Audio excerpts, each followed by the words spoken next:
Now, let's go get those Viet Congs.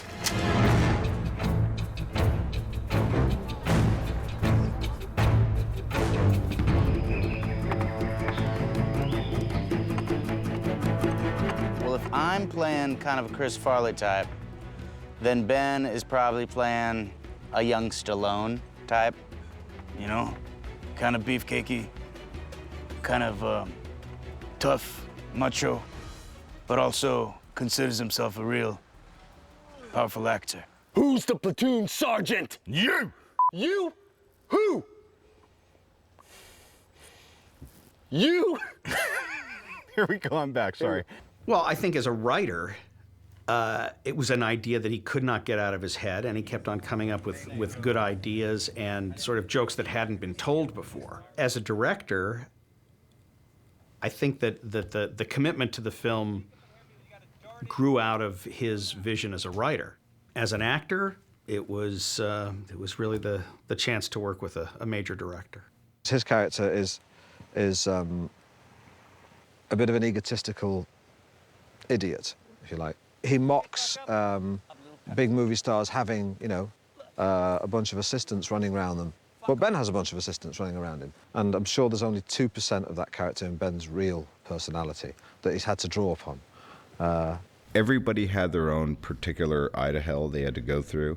I think for Ben, it was the fact that he was wearing all those hats and he had to be quality control and he had to maintain the energy and he had to drive us forward and make us work when we didn't feel we had another ounce to give, and he'd find these reservoirs of great moments and stuff. It's all just make-believe.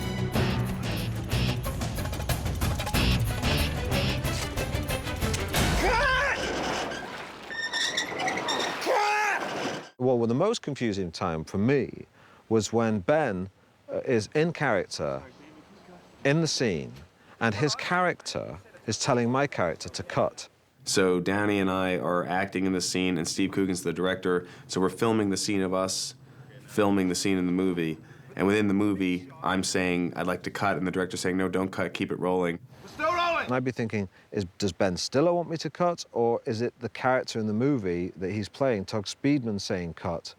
In which case, if it's the character saying cut, I'm going to say, no, we're not cutting, we're still filming. But if it's Ben Stiller saying cuts, then I've just got to shut up and we've got to cut. What we did was we came up with a phrase instead of cut, since we were using cut in the movie. So the phrase when we wanted to stop filming would be, stop, really, just stop now, I'm serious. So whenever I say stop, really, just stop now, I'm serious, seriously, fucking stop. We have to stop. That would be the cue for the cameras to actually stop. That got very confusing. That nearly fried my brain.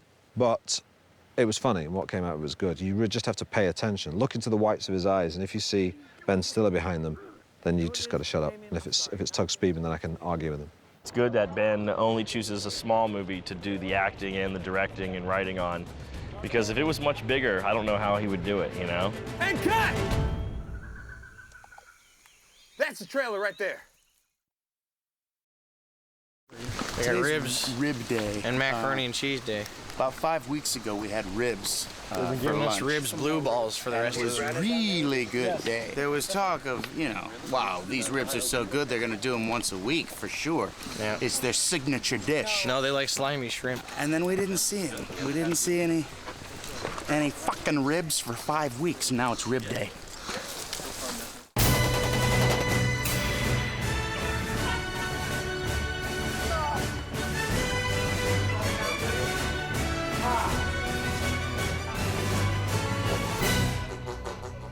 Portnoy, my character, yeah, he's made a career out of kind of fart movies. I mean, I've done some gross out movies myself, but Portnoy, you know, is at the next level above Jack Black in terms of like dominating the world of farts. In the movie, his character does this movie called The Fatties, and it's a big hit where he plays like all these members of a fat family that have a flatulence problem. And Jack actually, the fake trailer in the movie, Jack could actually do that. Now, I mean that as a compliment to him. Jack brings an energy and naive emotional honesty to everything that he does. I bought this kite a few weeks ago, as soon as I got here to Hawaii. And underwhelmed the whole time. And I said to my friend Jay over here, I said, dude, good news. I got a kite. And he was like, rolled his eyes, like, oh, dumb kid stuff. And Party Poop over here, he can munch on his shrimps and tri-tip, but deep in his heart, he knows he's missing out on some good times. Good times.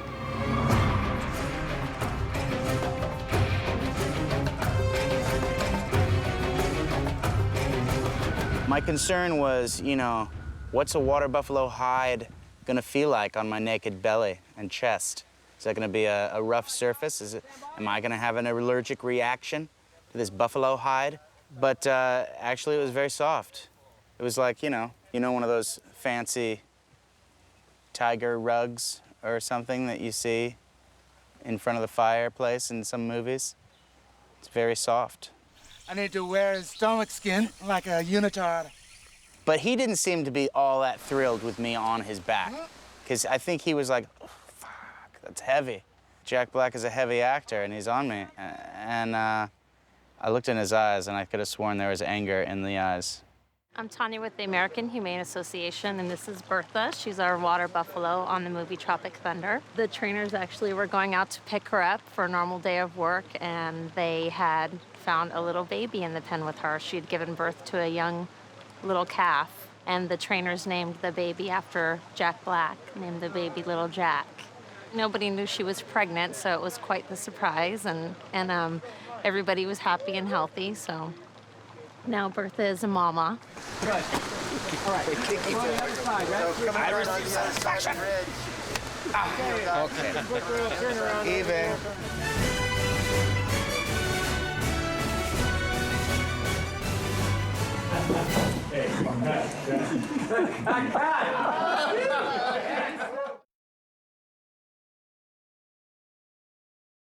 Man, I don't drop character till I've done a DVD commentary.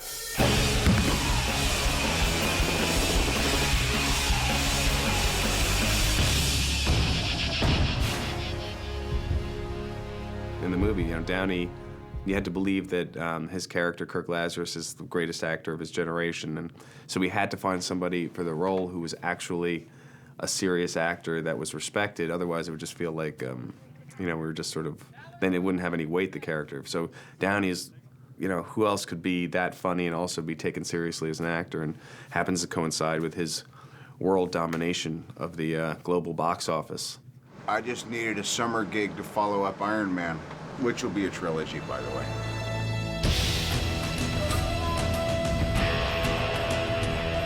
What I found very funny about it when I saw Robert in his full black makeup was that he was playing a slightly distorted, slightly misjudged rendition of what he thinks his character thinks a black man's supposed to be. The comedy is about that misjudgment. Are we cool? Not really. Downey improvised so much. He came up with, he really hit a groove with the character where I think it was very freeing for him to be this Australian guy who obviously had so much talent and had to focus it into these roles and could never be himself. So much of what's on the screen comes out of the improvisation in the movie. Usually, I have a donkey vagina for dinner. Yesterday, I have cat face for breakfast. Wait, here we go. Please come enjoy dog face for dinner. I thought it was a ridiculous and potentially incendiary idea, but I blame it on DreamWorks and Ben Stiller. He stays so true to the character that it's not offensive. It's like, this is a real black dude. And then the thing is, he sounds black too. So it's just like, it just trips your head out. Never had it so good, man. Never so good. I'm like giving him handshakes. What's up, dog? What's up? What up, homie? You know what I mean? I'm thinking he's a real black dude.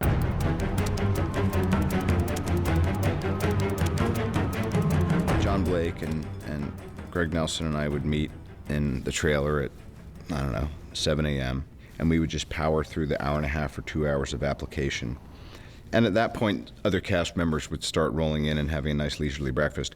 Yeah, when we knew we were going to do this character with Robert, The first person we went to was Rick Baker because he's just the best, I think. He was really about to get it the most realistic, to really go with the most minimalist approach, which I thought was really smart because we're going to be out in the sun in the summer in Hawaii, and it's just going to be very hard to maintain.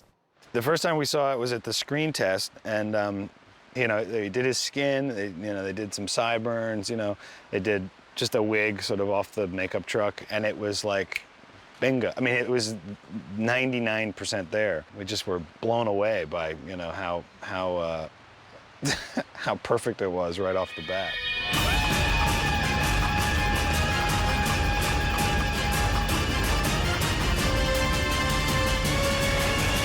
You gotta make them ends, even if it means jacking friends. Now you're doomed. Hollow points to the dome. Once again, it's on. Out come my 22. I'm the cutthroat. Now I gotta cut you.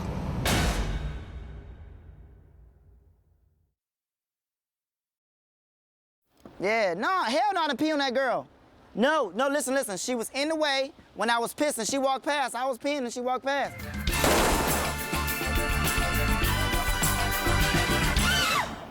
Like Al Pacino, if he rolls with you know, his 2 bodyguards. He got all his boys, Cornbread and Ruler. He got his booty sweat girls, you know, that he rolls with. And it's just like, he's just so, that's, you know, in touch with all these girls and stuff like that. And it's so over the top.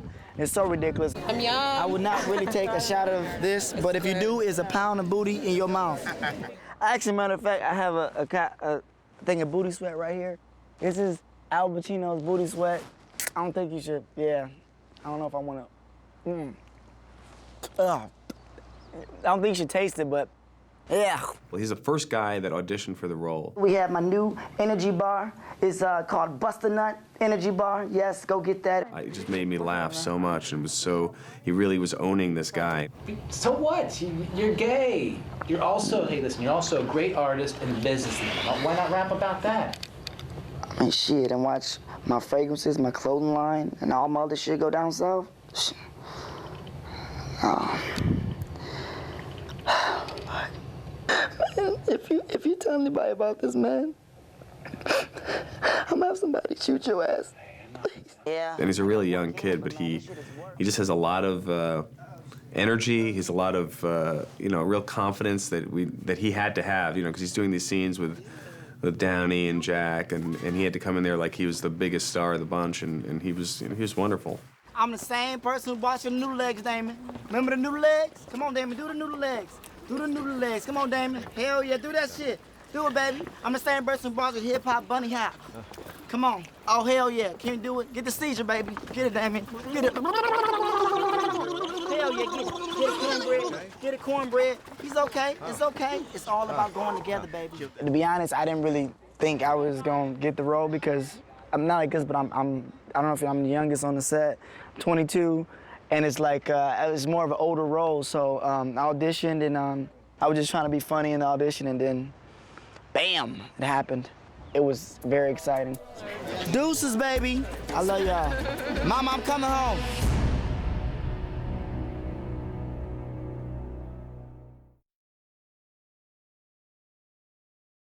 Jay Baruchel is incredible.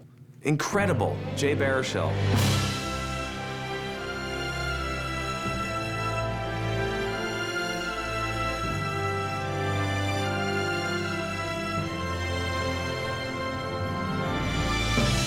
Jay Baruchel, to me, is he's what you call an acting comedic savant. I don't mean that I mean that in a good way. That he's like actually has this amazing ability to. Is that bad to say that? Where does it go? Stomach humor. Bon appetit, everyone. I had actually met and worked with Ben about 5 or 6 years ago on like the first TV show I did in the States was called Undeclared, and he actually did a guest spot on one episode, so I got to hang out with him that time. Truthfully, it was an audition like any other audition, except for Ben was laughing a heck of a lot, and like as an actor, you can't ask for any kind of better audition situation than having the director like laugh uproariously at everything you say. Like, It's way worse ways to audition, yeah. Who are you? I'm Kevin. Are you serious? I'm Kevin Sandusky. I'm playing Brooklyn. Oh, yeah, right. Hey, how you doing, Jeff? Who are you? That's awesome, man. Kevin Sandusky. I play Brooklyn. We've been working together. All right. I like you. Yeah, man. It's a real honor to be here. I can tell it's gonna be a good experience. I'm really having a great time, man. Can you help me out, man? I'm looking for this guy, the grip with a bandana. He's got a package for me. But he actually gave the guy a character, sort of written originally as a straight guy for everybody else, but he's actually funny in the way he plays Brooklyn in the movie, because he's playing sort of the stereotypical, Jewish soldier kid in the foxhole, and he really just got that 100%. I need fixed wing on the green to my whiskey. We got buku zips in the Z. Rock and roll. I repeat, walleye. I need fixed wing. That looks like it could be that. Yeah, fuck me. Everybody in any profession wants to work with the best people at that given profession, and that's what I'm getting to do here for me. For my money, we got pretty much the funniest people in the world here. Let's just say if a bomb went off today, there would be no funny movies for a very long time. I understand you did a lot of research for this role, got into character. What?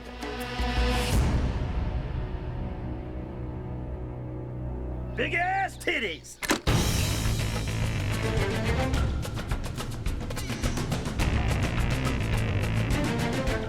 So yeah, Cody's bringing a lot of hoses with him. Keeps it wet around him. There's a mullet going on. There's a little bit of action at the top. There's some Vanilla Ice type lines here, There's a hose that sprays behind me every time I move around or anything. It's weird. It's really crazy. Danny McBride, who's just, sort of hit the scene the last couple of years. He's really hit the scene. The guy's like all of a sudden in so many movies, and deservedly so. Dudes, I know we'd all rather be fucking Suzanne Summers, but we need to focus right now. Tuk, I'll pull your little pants down and smack your fucking ass.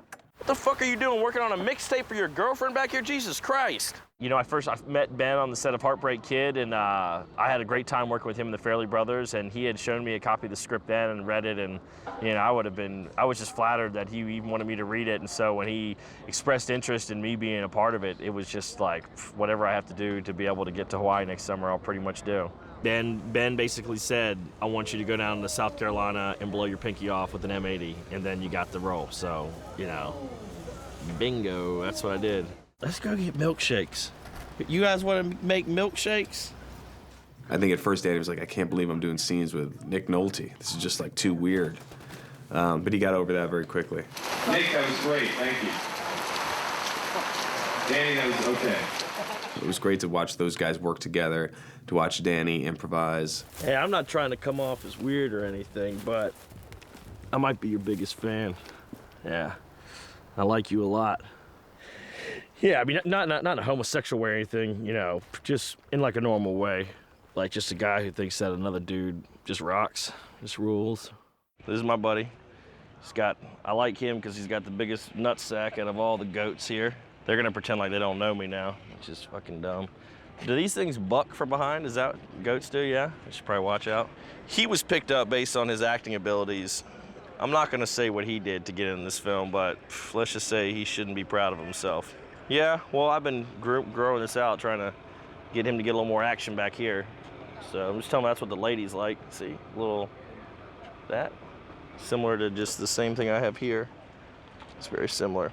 Goats don't have lice, do they? Is that something I could get from touching? Okay. Oh, there we go. Oh, shit. Okay, see, this is cool. Stay, you go back, you little devil. What's happening, Solomon? He's stoned.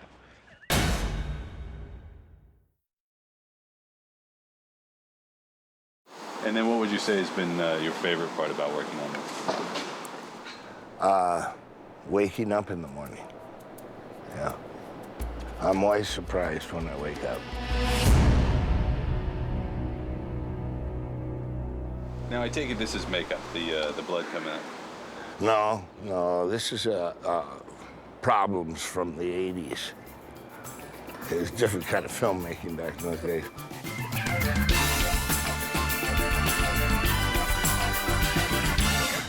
He, you know, he's amazing. Nick is. I just think he's a great actor, and he's lived life, and he has that voice, and he has that scruff, and you had to really believe that he was the real deal. And he also has a great sense of humor too. Okay. I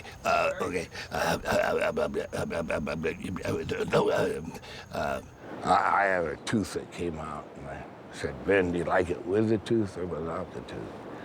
And then I swallowed the tooth, so it had to be without the tooth. You know? Yes, Four Leaf. Yes. Yes. Yes. Yes. Yes. Yes. Yes. Oh, fuck. Did it again. I saw where I'd have a chance to bully some movie stars. And I don't get that opportunity very often, you know, to tell them that they're pansies, you know. Which they are, you know, they are. He's just trying to get some screen time. Yeah. Ah! Yeah. What? What? You know, he's jumping around like that. What the fuck is wrong with you? Oh, what the? Jesus. I grew up where it was hard work, Robert Mitchum, all these guys, you know. They didn't even have trailers. You know, Mitchum just had a chair. And he'd just sit out all night. Wait till next day to shoot, you know. He has hands. He killed Damien. Bullshit. He did something bad to Jamie Lee Curtis. Almost. I mean, a lot of people don't get to kind of soar over Oahu with Nick Nolte, so that's definitely, you know, that's kind of cool. Yeah, it's all right. Kauai. Yeah, Kauai. Yeah, we're not in Oahu. No, this is Kauai. Yeah. A lot of people fly with Nick Nolte over Oahu. It's Kauai that is the difference, you know. Take him off the fucking grid. Yeah.